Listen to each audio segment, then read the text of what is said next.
Hi, this is Dr. Tamara Stenn from Landmark College in the USA, and I'm here to talk about Andean Enterprises, Bolivia's Royal Quinoa Entrepreneurs. So I've spent the last 20 years in Bolivia working with Andean entrepreneurs, and I spent from 2015 to 2018 working with Bolivian quinoa producers as a Fulbright researcher in the field of economics. So here we have Bolivia located in the middle of South America, and the quinoa growing region is along the Uyuni salt flats, the Salada de Uyuni, which was once an inland sea. So quinoa grows in a very remote, dry, arid, high desert environment, and it's one of the only plants that can be cultivated there. Llamas are also indigenous to that area, and the llama manure is important in the quinoa production. So our quinoa entrepreneurs like Don Felipe here were once indentured servants on his own land. And due to the 1950 land reforms in Bolivia, they were able to get out from under the yoke of colonization and gain access to their own territories again. This really helped them when there was a quinoa boom that took place in 2014 when the United Nations declared it the year of the quinoa and declared quinoa a superfood that was going to help all of humanity. Quinoa has a very high protein content that enables it to be a very important food source for people. And it grows in very marginalized soils, so it can work well in environments that have challenging agricultural conditions. Okay, the studies that I did, I used an EERM method of research, which is a mixed methods and ethnographic mixed methods. And I used three ways: participant observation, where I lived with the farmers and cooked with them, helped them in the fields, helped them with their children over that 3 year period of time. I also worked with focus groups where we would use something called a talking stick, which is right here, and people would share their ideas while others would listen. It's a Native American tool from the United States. And then I would capture what they were saying on flip chart paper using pictures and words so everybody could understand. The people I worked with were Quechua and Aymara. English was a second language, and though many were literate, they didn't have a chance to be using their literacy often, so reading and writing was not an easy thing. I also did a survey, and I had high school students work with me to survey their own local community and find out how people thought about their well-being in terms of economic well-being, environmental, cultural, and social. And that was part of a larger project called Circles of Sustainability coming out of Australia, Melbourne, Australia, and part of the United Nations Development Program. So here's a quinoa research facility in Salinas, which is the quinoa capital, and this is run by UTA, which is the Oruro Technical School of Agronomy in the city of Oruro. And to understand quinoa today, we have to know quinoa of the past. So quinoa was grown, the idea is that it was a gift from the gods when the inland sea dried up and the people were starving and were begging for some type of sustenance. Here I have my friend's daughter Marguerite is showing how her ancestors would foot grind quinoa in these grinding stones that are thousands of years old. And we're here at ruins of a fishing village on the shores of the lake flats, of the salt flats, where they feel that some of the world's first cultivated quinoa was first developed. And here we can see some of the pieces that were used during trade at that time. So these were beads, turquoise beads that were not from the region but had been traded. Here we have an arrowhead that was used for fishing when there were fish in the area, and pieces of handmade pottery. And the llamas today, and also llamas back then, would be used to transport the quinoa. So llama trains would transport quinoas, and quinoa would be traded for oranges or traded for other food products up and down the Andes Mountains. Okay, so they had a vertical economy. They didn't have boats, they didn't have carts. Everything was done on the back of the llamas, and they also didn't have currency. So a lot of the networking was done through the Tiwanaku and the Inca cultures. It was they had small place-based self-sufficient villages that were then trading back and forth with other self-sufficient villages. So we didn't have any centralized marketplaces.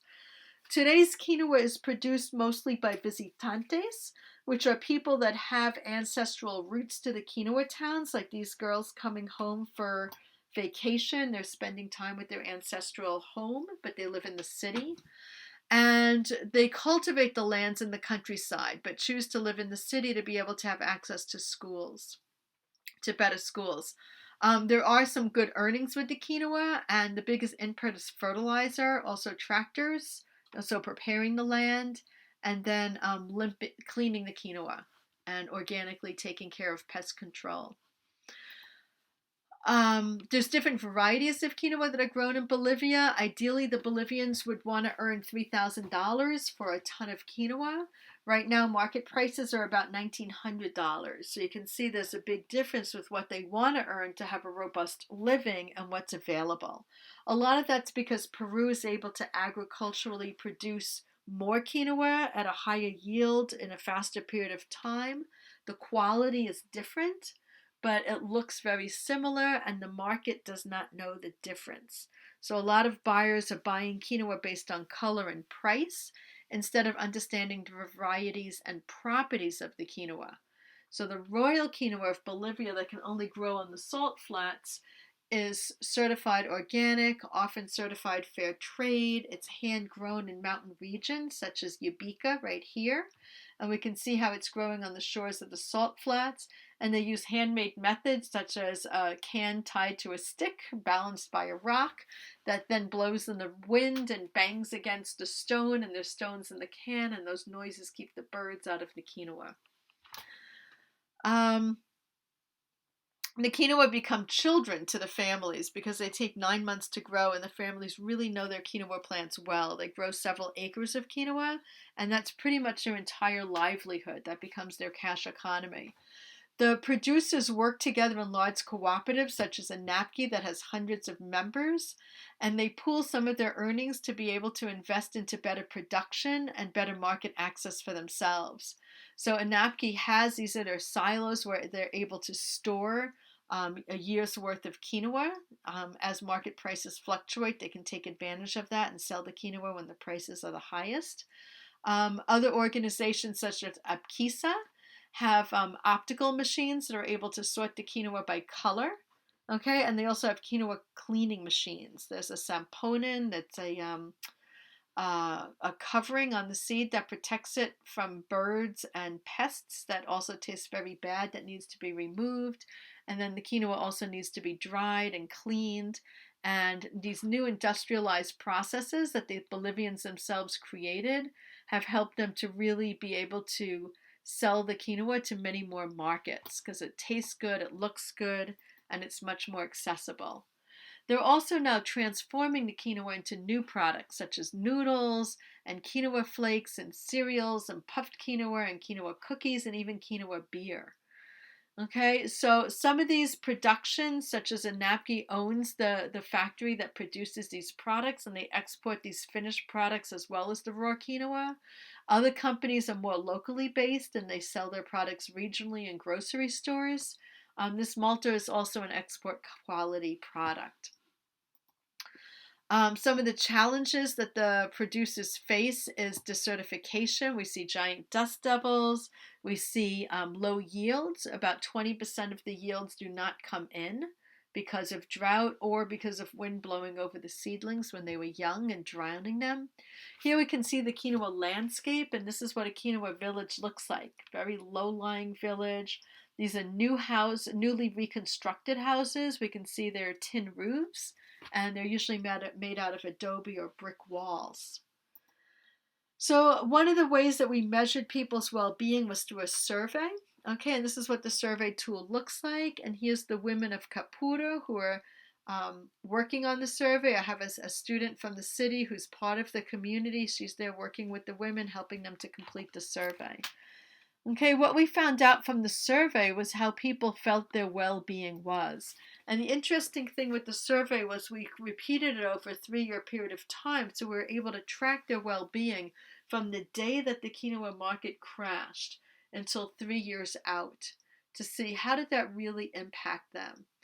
And what we found was it impacted them in different ways, and some of them were unexpected. So here again is a view of the quinoa fields. This is the springtime, just to kind of give you an idea of the vastness of this land. Okay, 14,000 feet. above the tree line, and very arid and very cold. So here we have ecology, culture, politics, and economics, so the four areas that we're looking at people's well-being. And when they take the survey, they define how they feel their situation is with their ability to speak their mind, for example. That would be one of the categories under politics. And if they feel it's very good, then they would answer to a response that's higher in number and would more completely fill in this little piece of the circle. So the green is the very robust area, and the yellow is the area that's a little bit weaker. Okay, and you can even become more weak and become orange and red. But in general, people in Bolivia were pretty happy. And other studies have also shown that Bolivia tends to be a happy country, even though they have a lot of disadvantages. Okay, so looking at this section by section, when we're looking at ecological sustainability right here, our ecology section is all pretty much a light green, which means people are pretty okay with what's happening. Here we have Miguelina with her mountainside quinoa and the salt flats behind her. Here we have a worm that's eating the quinoa heads. So these quinoa heads will grow to be 2 pounds and contain a lot of quinoa seed. So when a worm eats the heads early, when they're young, it'll stunt their growth and really impact the yields of the quinoa. So these worms are a big problem, and they're new. They're brought in by climate change and also by the mass production of the quinoa. Cultural sustainability is very robust. Having an indigenous president led to a cultural revitalization in Bolivia, where people that once were marginalized were now celebrated.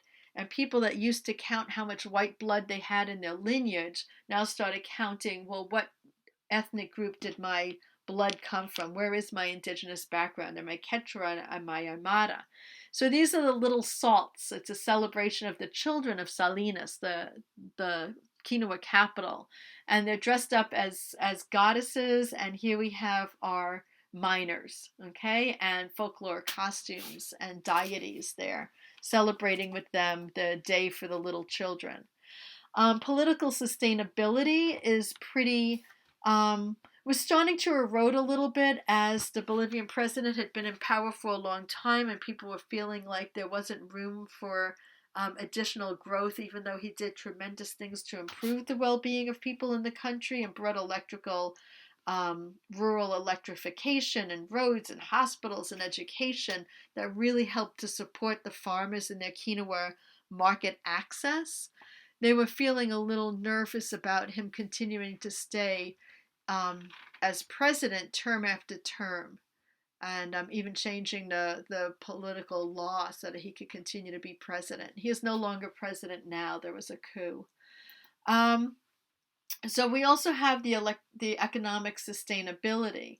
And this is interesting because as you know, we see the value of quinoa, $74 million in 2017.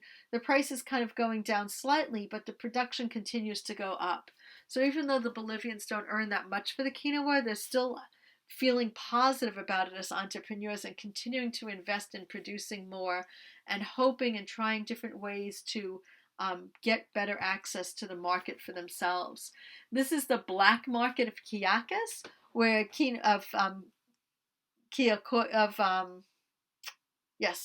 this is the black market of Chayapata, and that's where quinoa is being sold without the fair trade or organic certification to buyers that just come and buy it right off the street. So it's export quality, but it's not transparent in how it's produced. And people will sell their quinoa on this market when they're desperate to get some cash that they need, maybe for a hospital bill or school bills, or purchasing other household goods if they haven't gotten more formal contracts that have come in. And here we have people who are cleaning the quinoa as part of the cooperative. So in the cooperative, they'll hire workers or they'll actually be workers themselves. Capura is a very organized town that follows the fair trade principles, and they were sort of an outlier in my study where they were exceptionally happy. Even though, like everyone else, they were losing money with their quinoa production, they were still very engaged in their own process of following fair trade guidelines, making sure their communities are clean, the members are educated, decisions are being made collectively, and women are being included. And here we see another view of a quinoa town and the documentation of visits. Here I was a visitor in a meeting, so my signature is there as well, acknowledging that. And here we have the thank you. So our quinoa entrepreneurs work collectively as families. They work together for their community, and they help preserve the history and heritage and legend of the quinoa and continue to bring that seed forward to help humankind, even though themselves are struggling as they're starting to lose footing in the market and they're in need of having product differentiation and more recognition of their varieties. And currently, they're still developing the ability to do that. Thank you so much. I appreciate you taking the time to listen and learn about our Bolivians.